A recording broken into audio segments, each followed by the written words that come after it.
Pemburu penyihir ini berumur 800 tahun. Melihat tubuh Dolan ke-36 terbaring, ia menghadiri pemakamannya. Ia merasa ada kejanggalan. Calder menyalakan lilin dan mendekatkan lilin ke hidung Dolan. Ternyata Dolan dikutuk. Di dalam lehernya keluar sebuah serangga sihir, seperti kutukan yang ada di abad ke-19. Dolan sepertinya belum meninggal. Di telunjuk jari ada luka darah. Ia meninggalkan pesan untuk Calder. Calder bergegas pergi ke tempat Dolan ke-36. Mau melihat keadaannya. Terlihat tidak ada sihir. Tapi saat ia menebarkan serbuk ke lantai, mantra muncul. Jejaknya pun terlihat. Seruangan mulai kacau. Menunduk. Bekas tanda sihir disembunyikan di seluruh ruangan. Dan ini keadaan ruangan aslinya. Semalam Dolan ke-36 diikat di sofat ini. Dibukanya catatannya. Ada petujung ke kata-kata pakai sidik jarinya yang berdarah. Minta Calder ingat kematiannya 800 tahun yang lalu. Apa kejadian yang sebenarnya?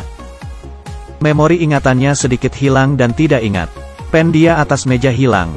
Ia mulai menyelidikinya. Ia pergi ke sebuah toko kue terkenal.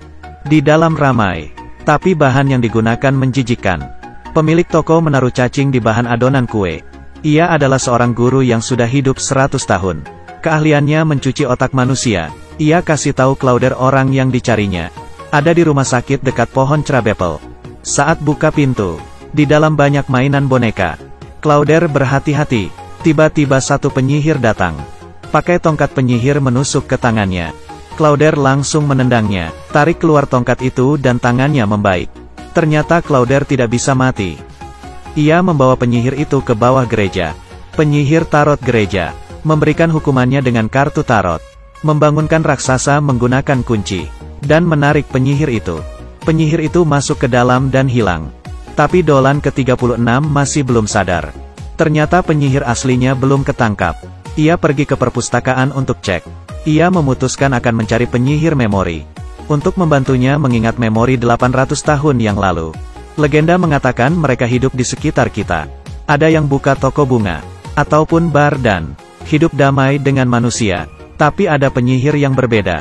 Mereka adalah penyihir gelap. Ingin membuat dunia dikontrol oleh dunia sihir. Mereka akan melakukan kejahatan menggunakan sihir. Calder datang ke bar. Dia melihat-lihat dan mulai mencari. Dan tanya, berapa harga kamu? Tergantung keinginanmu apa? Sebuah memori. Penyihir memori kaget mendengarnya. Langsung membuka harga. $500. Setuju. Merasa terlalu sedikit. Penyihir memori menaikkan harga lagi. Maksud saya $5.000. Setuju. $15.000. Boleh kita mulai? Penyihir memori menyiapkan ramuannya. Menyuntiknya ke buah ceri. Calder mulai memakannya. Tidur dan kembali ke 800 tahun lalu. Di badai salju bersama rombongan pergi ke Ratu Penyihir. Waktu itu ia tidak abadi. Hanya orang biasa dengan baju besi. Dan menusuk dan membunuh Ratu Penyihir.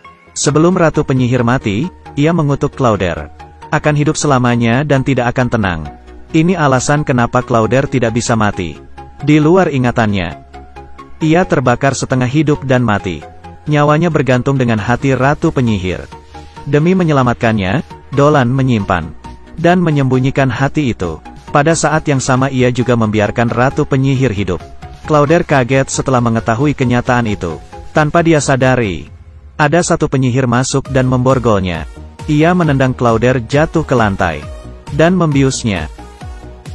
Calder langsung mencabut, lalu mencoba melepaskan tangannya dengan menahan rak buku. Akhirnya terlepas. Ia mematahkan tangannya dan perlahan kembali normal, lalu menendang penyihir itu. Saat mau pukul lagi, ia tahu kalau ternyata yang mengutuk Dolan adalah penyihir ini. Ia langsung memecahkan kaca, tapi ia langsung didorong oleh penyihir itu. Terlempar sampai jatuh ke lantai. Penyihir itu membakar semuanya, membaca mantra dan pergi. Di detik terakhir Calder sadar dan langsung menahan penyihir itu. Tangannya masuk ke dalam dan menarik keluar sedikit rambut dan tanah penyihir. Ada ini akan lebih mudah dicari. Perang ini membakar bar milik penyihir memori. Ia marah tidak tahan dengan Calder. Penyihir memori dibawa ke rumahnya. Pertempuran antara manusia dan penyihir melibatkan banyak penyihir. Samapi teman penyihir memori pun mati. Karena penyihir gelap ingin menguasai dunia, sampai membunuh siapapun, membuat penyihir memori tidak tahu kemana harus mencari bahan sihir. Mereka akan mempunyai ide untuk pergi ke suatu tempat mengambil bahan sihir. Tempat itu adalah penyihir paling tua. Mereka adalah penguasa industri fashion, yang membuat acara mewah dan indah. Di belakang panggung banyak model sedang make up. Di belakang itu semua, ternyata penampilannya berbeda. Ini semua adalah penyihir model. Wanita yang duduk di sofa adalah ratu penyihir. Sesampainya di sana, ia ingin menukar objek dengan menggunakan kekuatan penyihir. Tapi ternyata Clauder dihipnotis. Melihat bayangan istrinya 800 tahun lalu, ia menahan dirinya untuk keluar dari sihir itu. Saat kedua penjaga mengangkat Clauder, ia langsung menghajar dan menendang mereka. Ia pun tersadar. Mengembalikan ingatannya sangat membuatnya marah. Langsung menarik kalung di leher penyihir dan mengeluarkan batu yang ada di dalamnya. Ratu penyihir memohon tapi batu itu langsung diinjak. Ia ke lantai mengumpulkan sisa serpihan. Ia dengan tegang menutup wajahnya, tapi tidak bisa menyelamatkan wajahnya yang berubah. Clauder menemukan data penyihir itu, dan balik ke rumah, mengecek kondisi tubuh Dolan. Dupa ini bisa membantu jiwa Dolan. Tidak ada waktu lagi. Menyiapkan senjata, pergi ke tempat di mana penyihir gelap berada. Ia lelah dengan kehidupan abadi. Bersiap untuk mati bersama ratu penyihir. Datang ke tempat pohon tua.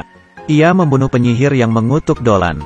Tiba-tiba dari belakang hatinya dipegang oleh ratu penyihir. Ratu penyihir menarik kekuatan keabadiannya dan kabur. Lalu ia pulang ke rumahnya, menunggu Dolan sadar. Tahu kutukan Dolan telah berakhir. Clauder berkata ini adalah perang terakhir, dan tidak ada penyesalan. Ketiganya balik ke gereja dan sudah banyak pohon di dalamnya. Clauder membawa penyihir memori masuk, membuka terowongan rahasia. Di dalamnya ada cahaya biru, berhubungan dengan 800 tahun lalu. Dari dalam menarik penyihir jahat keluar. Penyihir memori coba masuk ke mimpinya, untuk mencari tahu. Ini adalah masa depan yang dikuasai ratu penyihir. Kota yang penuh tumbuhan. Semua penyihir berdiri membaca mantra, untuk menghancurkan dunia. Saat mereka membangka, banyak serangga sihir dari dalam gereja berkerumunan keluar menyebar. Dolan ke-37 melihat dari dalam gedung. Ia tahu mereka sedang mengalami pertempuran sengit. Benar aja, di dalam. Clauder terbaring lemas. Setelah kekuatannya diambil oleh ratu penyihir, ia hanya punya tubuh, daging dan darah. Memakai tenaga terakhirnya, mengeluarkan batu ke dalam air. Keluar angin kencang. Di tengah-tengah angin, ia melepar sebuah pedang dan menusuk hati ratu penyihir. Ia tahu jika ratu penyihir mati, ia juga ikut mati. Ia menyerah karena ia juga tidak hidup lama lagi. Ratu penyihir terbaring. Serangga sihir pun jatuh. Dolan yang melihat, tahu kali ini manusia yang menang. Dan perang ini sudah berakhir.